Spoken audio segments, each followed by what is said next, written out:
Mr. Hanna. Thank you, Mr. Chairman. I'm generally curious. It's been widely stated here that rules and regulations are killing us.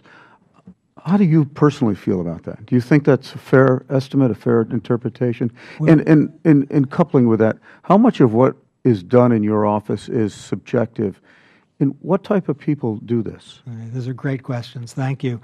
I generally don't talk in the terms of regulations killing us. That just wouldn't be my preferred phrasing, but that it's extremely important in an economically hard time to reduce unjustified regulatory costs and to make sure benefits justify costs.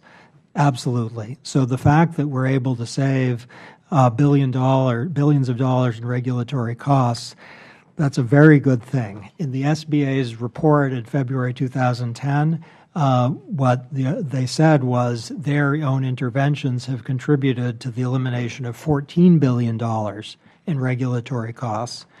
That's a very good thing. So the fact that certain rules are being reconsidered to engage with the cost issue is really important. The President said just a few nights ago that regulations should be issued only if they are necessary. And that's phrasing that is orienting all of our efforts.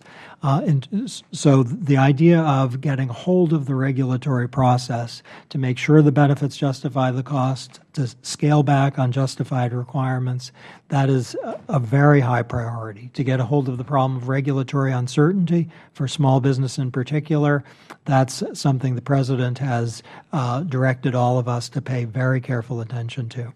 In terms of the people at the office, there's an extraordinary staff at the Office of Information and Regulatory Affairs. They are not political. They are many of them have been there for a number of years, going back across administrations. They are typically first-rate technical analysts whose basic job is to think, what are the impacts of this rule going to be? How much does it cost? What are the benefits? Are the costs real? Are the benefits real? How can we do it in a way that is as cost-effective as possible?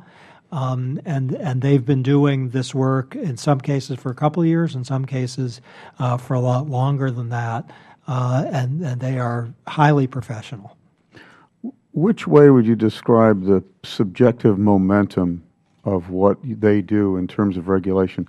Would you suggest that would you say that it's generally more or less, or?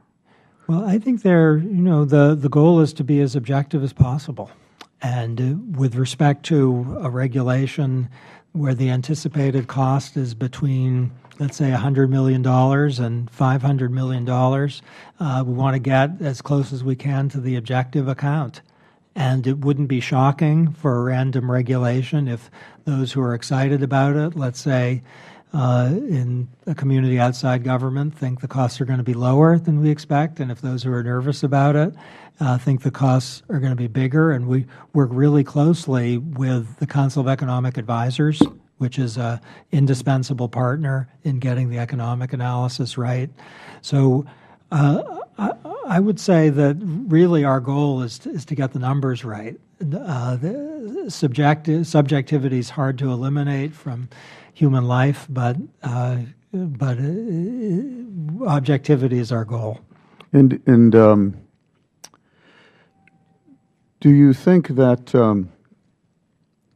at the end of the day it's a pretty balanced approach, and that would be your opinion? Well, I am honored to serve with a staff of professionals at this office who've been under multiple administrations, and I think they're really good. You said it took a couple of years to withdraw the milk rule? Well, this rule, there was the EPA proposed it. I believe it was in the last couple of weeks of the Bush administration. There were a series of public comments. Agencies have a lot of activity, some deregulatory, some regulatory. We worked very hard to make the deregulation as expansive as possible. And yeah, it took a while. Sometimes the fact that rulemaking takes a while is not ideal, either because it would deliver excellent public protections or because it would produce big savings. But sometimes the machinery works pretty quickly. Thank you. I yield back.